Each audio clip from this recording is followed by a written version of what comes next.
নমস্কার, আমি স্বরূপ কুমার সরকার, মধুরকুল হাই স্কুলের ইংরেজি শিক্ষক। আমার সঙ্গে আছে শারগুল আলম বিশ্বাস, নসিপুর হাই মাদ্রাসার কেমিস্ট্রির শিক্ষক। আর দিলওয়ার হোসেন আছে আর কি, উনি সারাংপুর হাই মাদ্রাসার প্রধান শিক্ষক। তো আমার সঙ্গে আজকে আছে চন্দ্রচূড় সেন, যার পরিচয় নতুন করে আর দেওয়ার কিছু নেই। আমরা খুব পরিচিত মুখ টিভির দৌলতে।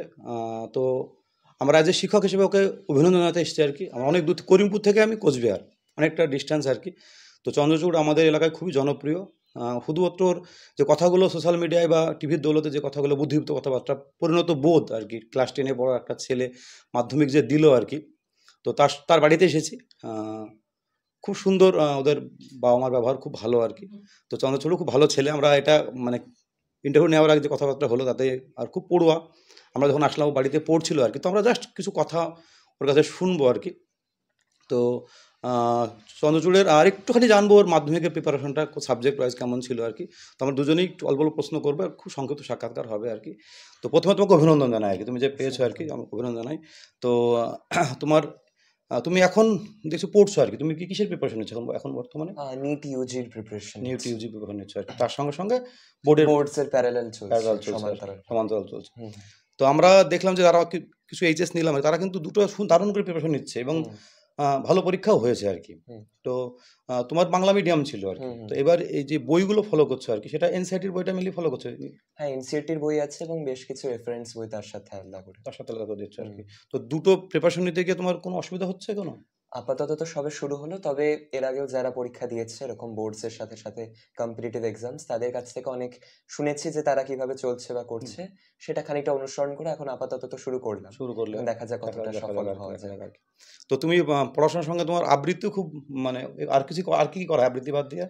গান? আবৃত্তি চর্চা, গান একটু আধটু, পেইন্টিং মানে ড্রয়িং বা ছবি আঁকা খুব পছন্দের। এর পাশাপাশি কবিতা লেখা, গল্প বই পড়া, টিভি দেখতেও ভালোবাসি, সিনেমা দেখি।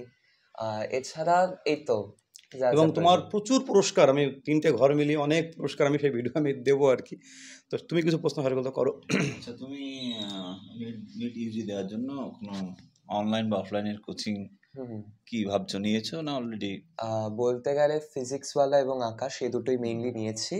এবং দুটোর প্রধানত তো যেহেতু কোচবিহারে সেরকম স্থানীয় এদের কোনো ব্রাঞ্চ নেই, সেদিক থেকে অনলাইনই কোর্স অ্যাভেল করছি আপাতত।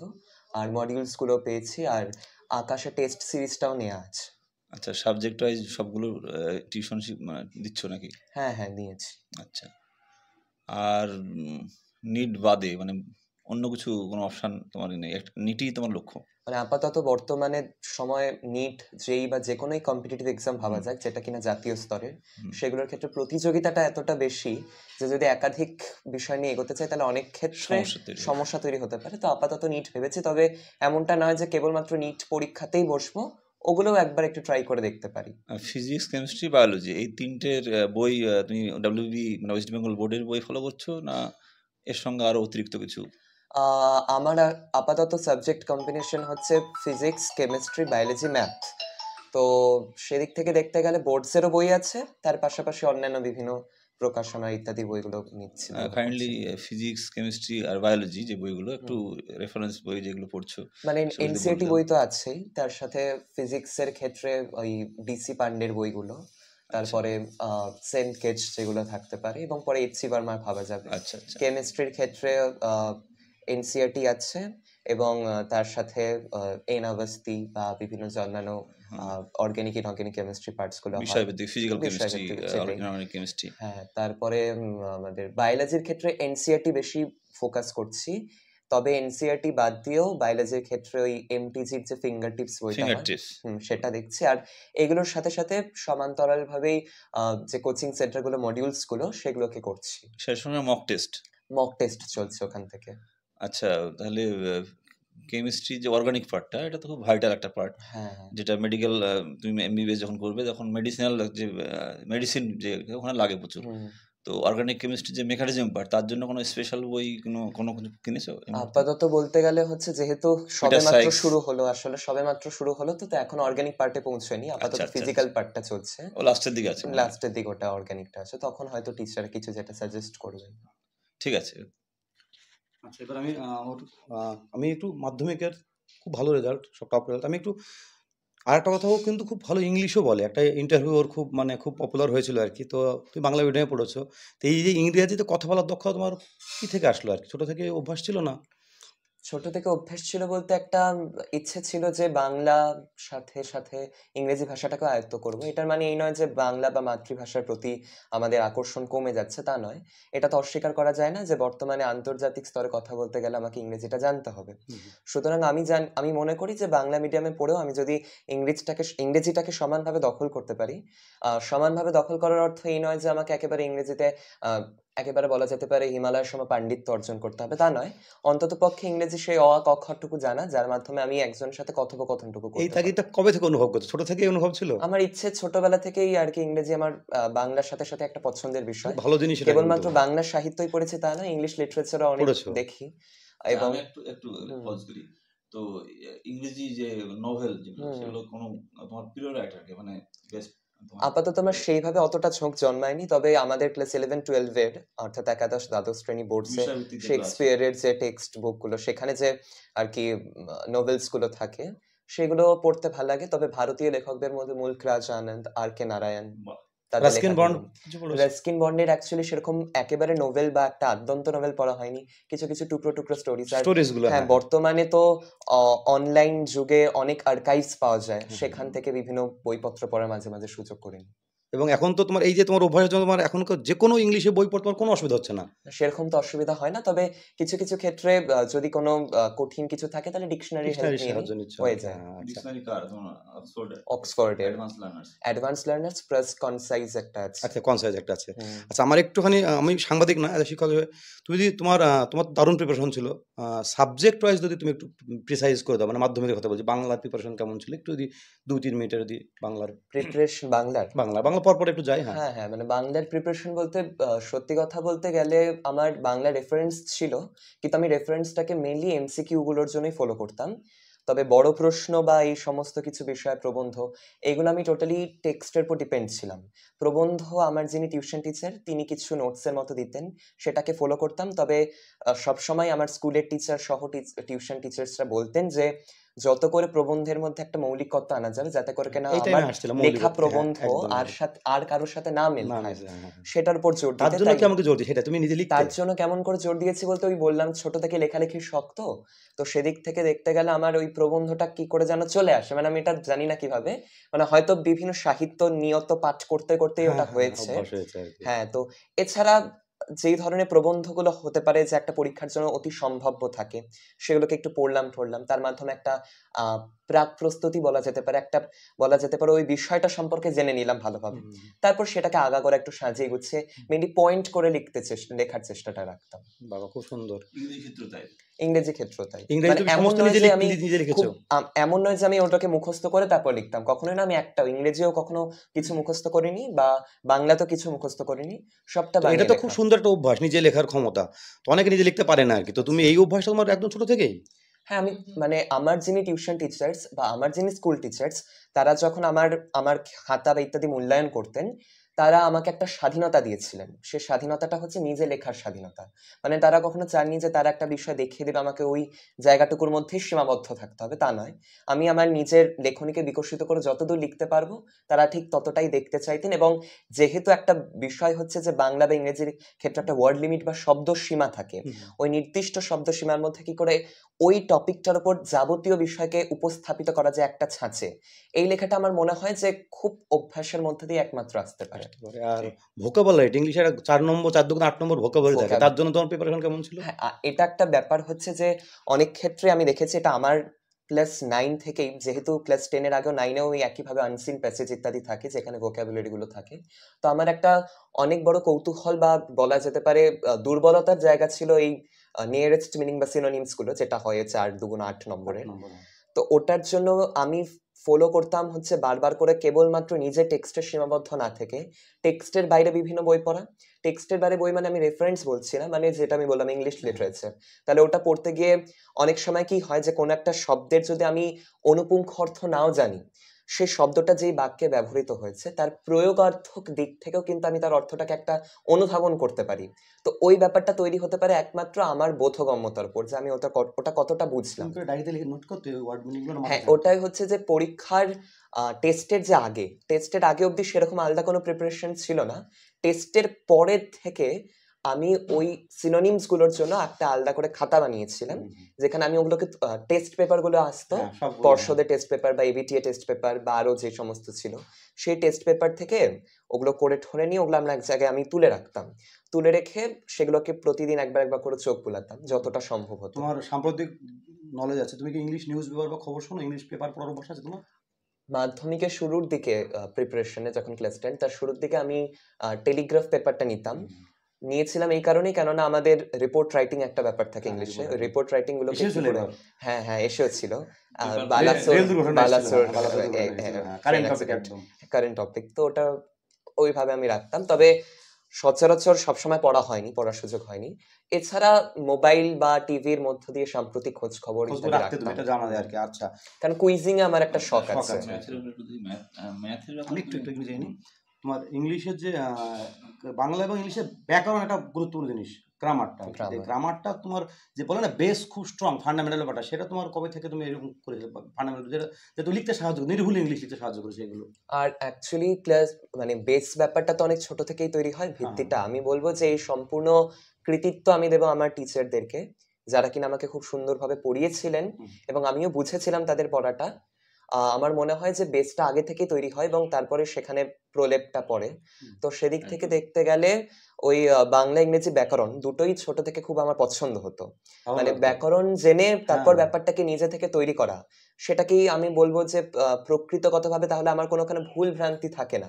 আমি যদি কোনো কিছুর ব্যাকরণ জানি তাহলে সেটাকে উপস্থাপন করা অনেক সহজতর হয়ে পড়ে। তো ওই ব্যাকরণ, সেটা বাংলা ব্যাকরণই হোক বা ইংলিশ গ্রামার, দুটোর প্রতি সমান ঝোঁক ছিল। ইংলিশ গ্রামার তুমি কার ফলো করতে? পার্টিকুলার কোনো বই আছে? বই বলতে টেক্সট তো আছে, টিচার্স এর কিছু নোটস ছিল এবং তাছাড়া পিসি দাসের বইগুলো আমি বইটা পড়তাম। আর বাংলা ব্যাকরণের ক্ষেত্রে কোনো বিষয় বামনদেব চট্টোপাধ্যায়ের কোনো বই বা বামনদেব বলতে আমি হচ্ছে বাণী সংসদের বই, হ্যাঁ সেটা দেখতাম, আর অমল পালের বাংলা। আচ্ছা, তো সায়েন্সে তুমি জিজ্ঞেস করো, অঙ্ক বা ভৌত ম্যাথটা তুমি পর্ষদের বই বাদ দিও, আর কি কি বই মানে ফলো করতে? আমি মেইনলি বোর্ডসে যেহেতু একটু মাধ্যমিক কিছু একটা করব ভাবছিলাম, মানে একেবারে র্যাঙ্ক করব এরকম ধারণা ছিল না, যে একটা ভালো কিছু করব। তো সেদিক থেকে আমি ম্যাথসে বোর্ডসের বই যেটা পর্ষদ থেকে পাঠানো হয় সেই বই ছাড়াও আমি অমিতাভ মিত্র, সেই যে নবম দশম গণিত বলে একটা বই হয়, সেটা আমি ফলো করতাম। এর বাইরে আমি বিশেষ কিছু আর দেখতাম না সেরকম। তবে তার আগে কেসি নাগের বই ইত্যাদি সব এগুলো দেখতাম। হ্যাঁ, এগুলো দেখেছি। আচ্ছা, ফিজিক্যাল সায়েন্স ভৌত বিজ্ঞান কার বই পড়তে? ফিজিক্যাল সায়েন্সে আমার প্রান্তিক ছিল, সাঁতরা ছিল, ছায়া ছিল, আমার সিদ্ধান্ত রায়ের বই ছিল, ভট্টাচার্য ব্রাদার্স প্রকাশনীর বই। এছাড়া ইংলিশ মিডিয়াম কোনো বা এনসিইআরটি এই ধরনের কিছু? হ্যাঁ, বলতে গেলে হচ্ছে পিয়ারসনের আমার বই ছিল, আইআইটি ফাউন্ডেশনের বই, সেটা দেখতাম। আর সেরকম আলাদা করে, আর তাছাড়া হচ্ছে ইউটিউবে বিভিন্ন ভিডিওস আছে ইংলিশ মিডিয়াম বেসড, সেগুলো ক্লাস 10এও করার চেষ্টা করেছিলাম। আচ্ছা, ম্যাথের জিওমেট্রি তুমি এক্সট্রা কি বই থেকে করতে না টেস্ট পেপার থেকে করতে? জিওমেট্রি বিভিন্ন রেফারেন্স গুলো ছিল, রেফারেন্স বলতে আর কি কোয়েশ্চেন ব্যাংকস যেগুলো বের হতো সেখান থেকে দেখতাম, পর্ষদ ছিল, টেস্ট পেপারও ছিল, মানে যতটা সম্ভব সারা বছর যাবত নিজেকে একটা নিয়মিত অভ্যাসের মধ্যে রাখতাম। বায়োলজি সাতরা নাকি? বায়োলজি সাতরা তো অবশ্যই, সাতরা ছিল, ছায়াও ছিল, প্রান্তিক ছিল, এই তিনটা প্রধান ছিল। ঠিক আছে। আচ্ছা, এবার ইতিহাসের ক্ষেত্রে বই এবং যদি প্রিপারেশন হল ইতিহাস সাবজেক্টের ক্ষেত্রে ইতিহাসের ক্ষেত্রে বলতে গেলে ওই শুরু থেকে আমার ইতিহাস একটা ভয় ছিল, কেননা আগে আমি অনেক মাধ্যমিক পরীক্ষার্থীদের কাছে শুনে এসেছি যে ওই অবজেক্টিভ নিয়ে একটু সমস্যা হয় তাদের, পরীক্ষার হলে বসে 2-4টা অবজেক্টিভ থাকে, যেটা মনে হয় এটা যেটা কঠিন বলেই প্রতিভাত হয়। তো সেদিক থেকে আমার একটা ভয় ছিল যে এটা আমি কি করে দূর করব। তো আমি বলতে গেলে প্রথমে তো বছরের শুরু থেকে ইতিহাসে গুরুত্ব দিয়েছিলাম। ইতিহাসে প্রথমে টেক্সট পড়তাম একেবারে আদ্যন্ত, পড়তাম ছায়ার বই পড়তাম, আইপি পাবলিকেশন এবং দ্বীপ প্রকাশনী। তাছাড়া আমি সম্ভবত শেষের দিকে জীবন মুখোপাধ্যায়ের বইটাও দেখতাম। তবে টেক্সট বইয়ের ব্যাপারটা হচ্ছে গিয়ে যে খুঁটিয়ে খুঁটে পড়ার সাথে সাথে রেফারেন্সটাও আমার বেশ সহায়ক ছিল, কেননা রেফারেন্সের ক্ষেত্রে কি হয়, বিভিন্ন টেক্সটের থেকে কোয়েশ্চেনগুলোকে একসাথে করে দেয়, সুতরাং সুবিধাটা তুমি হয় কি অনেকটা। তুমি যেহেতু মৌলিকগত তোমার ব্যাপার ছিল অন্যদের থেকে আলাদা, তুমি কি সেরকম নোট ডাউন করতে, খাতায় লিখে লেখা থাকতো কোনো স্পেশাল নোট যেগুলো ইম্পর্টেন্ট? টিচার্সরা নোট দিতেন, হুম। সহায়িকাতে নোট থাকতো, কিন্তু এর পাশাপাশি আমি নিজে সেখানে পয়েন্টস অ্যাড আমি করতাম। কেন বলছো, তুমি হয়তো ব্যাচে 20 জন পড়ছো, হ্যাঁ তোমার মৌলিকত্ব তুমি যে অ্যাড করছো তাতে হয়তো তোমার হয়তো নম্বরটা অনেকটা হ্যাঁ, বেশি হয়েছে সেটাই আর কি। হুম একই স্কুল থেকে হয়তো আরো অনেকে পরীক্ষা দিয়েছে হুম কিন্তু, হুম হুম তো তোমার খাতাটা হয়তো বেশি মার্কস পেয়েছে। হুম। তো এটাই খুব গুরুত্বপূর্ণ জিনিস। ভূগোলের ক্ষেত্রে ভূগোলের ক্ষেত্রে আমি মোদকের বই, সমরেন্দ্রনাথ মোদক, মোদক, তার বইটাই ফলো করতাম। আর সহায়িকা বই ছিল রায় মার্টিন প্রকাশ। আর ছবি ভূগোলের ক্ষেত্রে কতটা তুমি দিয়েছিলে পরীক্ষায়? ছবি আমি অ্যাকচুয়ালি আমার স্কুল টিচার, টিউশন টিচার এবং আর যাদের সাথে আমি ভূগোল নিয়ে পরামর্শ করছিলাম, তারা সবসময় বলতেন যে ভূগোল বিষয়টাই হচ্ছে যতটা সম্ভব লেখার সাথে সাথে ছবি দেওয়া। তাতে করে একটা এক্সট্রা ইমপ্রেশন হয়, যিনি খাতা দেখবেন, এক্সামিনার বা পরীক্ষক, তারও বুঝতে সুবিধা হয় এবং তিনিও বুঝতে পারেন যে ছাত্র ব্যাপারটাকে বুঝেছে, তাই ছবি এঁকেও বিষয়টাকে আরো সুন্দরভাবে পরিষ্কার করে উপস্থাপন করছে। তো শুরু থেকে আমি ছবির উপর গুরুত্ব দিয়েছি, এমনকি আমার ভূগোল খাতা মাধ্যমিকের আমি একটাও প্রশ্ন বাকি রাখিনি যেখানে ছবি নেই। প্রত্যেকটা প্রশ্ন হুম। জীবন বিজ্ঞানের ক্ষেত্রেও তাই? জীবন বিজ্ঞানের ক্ষেত্রে আমি যতটা সম্ভব পারছি ছবি দেওয়ার চেষ্টা কিন্তু করছি। ব্যাপার এই যে তুমি প্রত্যেকটা ছবি দিয়েছো ভূগোলে, তার তো একটা, আমারও গার্ড দিতে গিয়ে দেখলাম যে একটা ছেলে এরকম ছবি দিচ্ছিল, কিন্তু তার জন্য ওর একটা প্ল্যানিং ছিল কিন্তু। আচ্ছা। একদম 10 মিনিট আগে খাতা শেষ করলো, তোমার এবার সেই অনুসন্ধান বাড়িতে অনেকবার করেছে। আমার ভূগোল পরীক্ষা না কি করে জানি আমি নিজে জানি না, আমার 30 মিনিট আগে শেষ হয়েছিল। ছবি দিয়েও? ছবি দিয়ে। এবং তো আমার এইটা কি কেন যেন অনুশীলনের ফলে? হতে পারে, কেননা পরীক্ষা যখন আমি কোয়েশ্চেন পেপার বা প্রশ্নপত্র পেয়েছিলাম, হ্যাঁ, হ্যাঁ, তখন আমি দেখলাম আমার সব প্রশ্নই কমন হ্যাঁ। এবং এতবার অভ্যেস হয়েছিল সারা বছর যাবত সেটাই বলছি যে আমার মনে হয়নি যে তার জন্য পরীক্ষার উত্তরপত্র যখন আমি লিখছিলাম তখন আমার এক বিন্দু মাত্র মনে হয়নি যে ওই লেখার আগে আমাকে 5 মিনিট যাবত ভাবতে হয়েছে আমি কি লিখবো বা না লিখবো। স্পন্টেনিয়াস লিখে গেছো। লিখে গেছি। তো ওই জন্য ভূগোলে একটা আলাদা কনফিডেন্স ছিল, মানে অন্যান্য পরীক্ষা থেকে আমি ভূগোল পরীক্ষা এসে দিয়ে মাকে বলছিলাম এখানে হয়তো একটা শতাংশিক নাম্বার কিছু আসতে পারে। এবারে সাবজেক্ট আমরা জেনে নেবো, কত তুমি কোন সাবজেক্ট কত পেয়েছো তুমি? মানে বাংলায় পেয়েছি 99, ইংরেজিতেও 99, ভূগোলে পেয়েছি 100, অঙ্কে 100, ইতিহাসে 98, জীবনবিজ্ঞানে 100, ফিজিক্সে আমার ব্যাপারটা হয়েছে কি যে পরীক্ষার হলে বসে আমার দুটো না কি করে যেন আমার জেনুইন ভুল হয়ে গেছে নিজেরই পরীক্ষায়, ভুল হয়েছে। ভুল হয়েছিল ওখানে গিয়ে। তো ওটা বাড়িতে এসে মাকে বলছি আমি পরীক্ষা দেওয়ার পর যে এটা আমার একটা বড় ব্ল্যান্ডার হয়ে গেছে, এখন আমি জানি না কি হবে ব্যাপারটা। তবে ব্যাপারটা হচ্ছে ওখানে 97 এসেছে, আমার যেটা হওয়ার সেটাই হয়েছে ওখানে, আর একটা হয়তো কোথাও গেছে। তো সেটা নিয়ে একটু আপসেট ছিলাম শুরুর দিকে যে ব্যাপারটা কি হলো। তবে মা বাবা বললেন যে এখন ওটা নিয়ে তো ভেবে লাভ নেই, যা হওয়ার হয়ে গেছে। তবে বাকি পরীক্ষাগুলো দিয়ে আমার মনে হয় যে ব্যাপারটা ওই আবার সাম্যাবস্থায় চলে আসছে। সেটা ও বারবার মায়ের কথা বলছে আর কি, তো মা বোঝাচ্ছে মা তোমার প্রচুর সাপোর্ট আর কি। হ্যাঁ হ্যাঁ এটা হ্যাঁ। যদি মা কি করেন এবং মায়ের ভূমিকাটা একটু বলো তুমি। মা কি করেন বলতে মা তো হাউস ওয়াইফ, Housewife, হ্যাঁ। তো সেদিক থেকে আলাদা করে আর কি তোমার ফ্রেন্ড সবসময়- হিসেবে বারবার তুমি শেয়ার করছো সমস্ত ঘটনা হ্যাঁ মাকে একেবারে বারবার, একেবারে, মানে মা নিজেও আমার কাছ থেকে শুনতেন প্রত্যেকটা বিষয়। আমি পরীক্ষা টরীক্ষা দিয়ে এসে মাকেই সবকিছু বলি কি হলো না হলো, মাও জানতে উৎসুক হয়ে থাকেন এবং সবসময় একটা মোটিভেটেড রাখার চেষ্টা করেন আমাকে।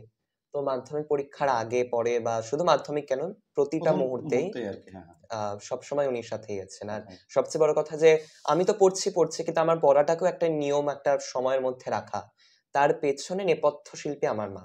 সেটাই বাবাও অবশ্যই আছেন, যেহেতু বাবা কি করে একটু বলো আর কি? ব্যবসায় হ্যাঁ, ব্যস্ত থাকে আর হ্যাঁ, কি, হ্যাঁ। তাই ব্যস্ত থাকতে হয় তাকে। হুম। তবে টিউশনসে যাতায়াত করা, মাঝে মাঝে স্কুলে দিয়ে আসা নিয়ে আসা, তার পাশাপাশি আমার বিভিন্ন বিষয়ভিত্তিক জায়গাগুলোকে দেখা, সবকিছুতে উনিও ছিলেন। আচ্ছা, ও রামভোলা হাই স্কুলের ছাত্র, তো হুম। স্কুলটা তোমাকে অনেক সাপোর্ট করেছে আমি শুনছিলাম আর হ্যাঁ কি। হ্যাঁ হ্যাঁ। তো স্কুলের সম্পর্কে একটু বলো, স্কুলের। কোচবিহার আমভোলা হাই স্কুলে ৫ম শ্রেণী থেকে আমি ১০ম শ্রেণী, এবার একাদশ, তো পড়ে চলছে এতটা বছর। তো সেখানকার শিক্ষক শিক্ষিকাদের সাথে একটা আলাদা রকমেরই সম্পর্ক। তো আমার থেকেও তারা বেশি প্রত্যাশী ছিলেন যে আমি হয়তো একটা কিছু ভালো করতে পারি। সুতরাং তারা সবসময় আমাকে বলে গিয়েছেন কি করণীয়, কি না করা উচিত। বিভিন্ন বিষয়কে বোঝানো। তার পাশাপাশি শুধু স্কুলেই নয়, স্কুলের গণ্ডির বাইরে গিয়ে ফোনে যোগাযোগ চলতো তাদের সাথে। হ্যাঁ, যখন ছুটি পড়তো স্কুলে, সে ফোনেও তাদের সাথে কথা হতো। এমনকি টেস্টের পরে যখন স্কুল বন্ধ আমাদের জন্য সাময়িকভাবে, তখন আর কি টিচার্সরা ফোনে কথা বলে কিংবা বাড়িতে এসে বিভিন্ন বিষয় বোঝানো। তো একটা কথা, আমরা 2-3 জন এসেছি সবাই স্কুলের শিক্ষক আর কি, তো আমরা স্কুলের সমর্থনে সবসময় কথা বলি যে প্রাইভেট যে স্কুলগুলো চলছে আর কি, তো বিপক্ষে নই, জেলা অনুপাতে প্রাইভেট স্কুল চলছে, কিন্তু সরকারি স্কুলে চন্দ্রচূড়ের সাফল্যে আমরা খুব খুশি এই কারণে যে ও কিন্তু সরকারি স্কুলে 5 থেকে পড়ছে, রামভোলা স্কুল থেকে পড়ছে, এবং ওর জন্য স্কুলের অনেক সুনাম হয়েছে আর কি। তো এরকম করে স্কুলে পড়েও স্কুলের শিক্ষকের সান্নিধ্যে সেখানে হয়তো গৃহশিক্ষক সাহায্য করেছে আর কি, দিয়ে কিন্তু এই মাপের রেজাল্ট কিন্তু হয়, তার প্রমাণ চন্দ্রচূড়, এবং আশা করি ও উচ্চ মাধ্যমিকে ও একদম এরকম রেজাল্টই করবে। ওর আমি যেটুকু বুঝলাম আর কি, বাড়িতে এসে যে পরিবেশ দেখলাম আর কি, এবং পড়ছিল আর কি।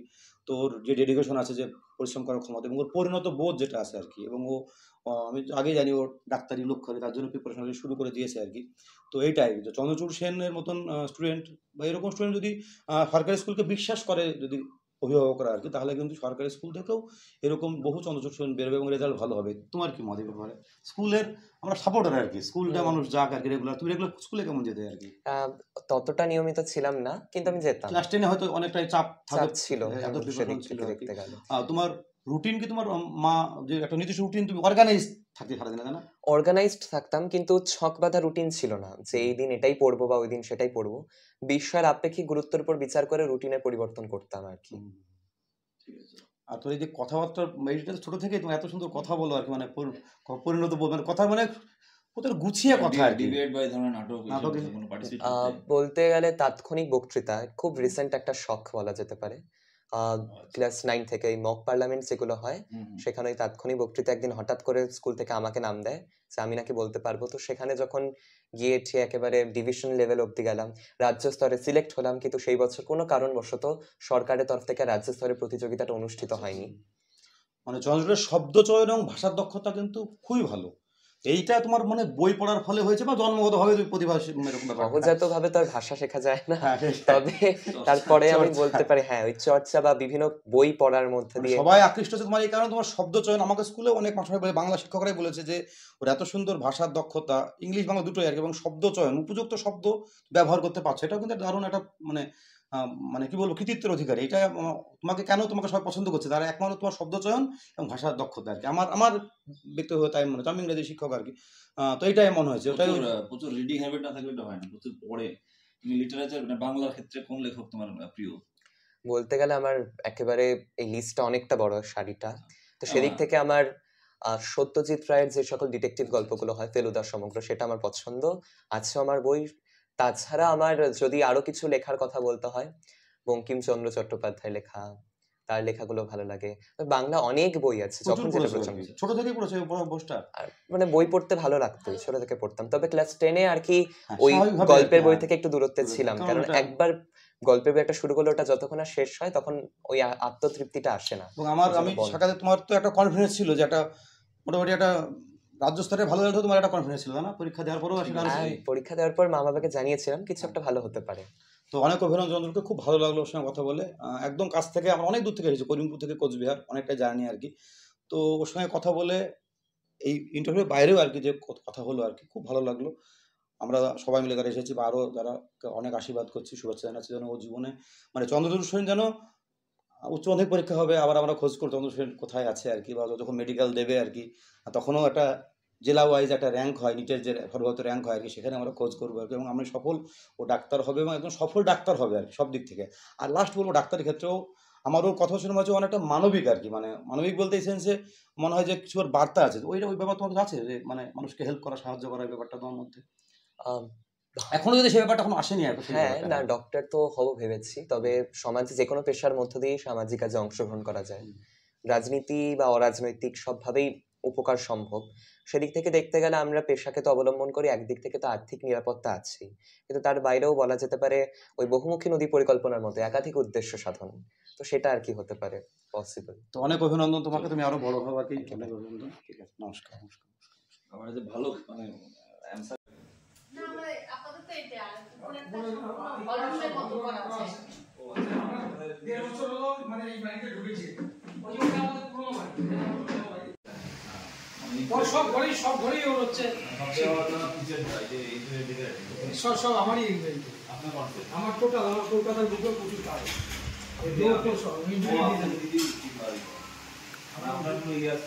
হ্যাঁ, আমার তো কালী পার্কে দাম বাবা, কলকাতা প্রচুর কাজ, কলকাতা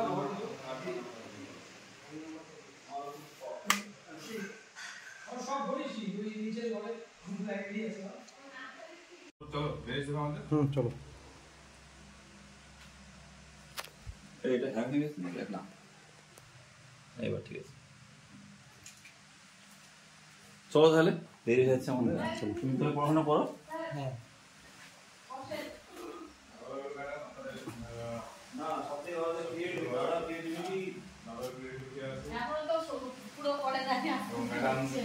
ও একদম নিজিবলি ভাবে কোনো উপরে কোনো ইয়ে নেই। বুঝলে স্বরূপ, এলন মাস্ক ওকে ওর বাবা প্রতি বছর একটা করে লাইব্রেরি ভর দিত। হ্যাঁ, তো ওই জন্যই এলন মাস্ক তৈরি হয়েছে। কথা বুঝতে পারলে কি বললাম? মানে বইয়ের জগতে ওকে কোনোদিন আমি না, আর একচুয়ালি